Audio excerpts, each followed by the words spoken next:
মায়ের দোয়া কত বড়।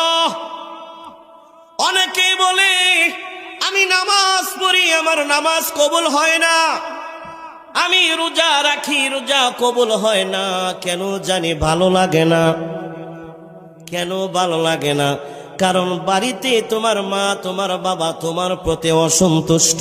কোন সন্তানের প্রতি মা বাবা যদি খুশি না থাকে, তার কোনো ইবাদত আল্লাহর দরবারে কবুল হয় না।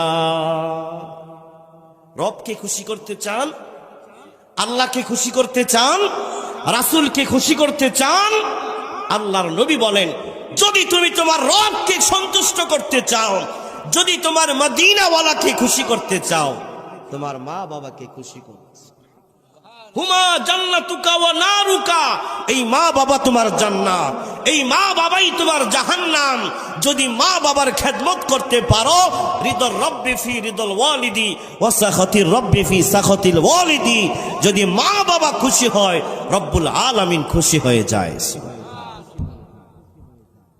একজন সন্তানকে ধরে রাসূলের দরবারে নিয়ে আসছে তার বাবা, বৃদ্ধ মানুষ।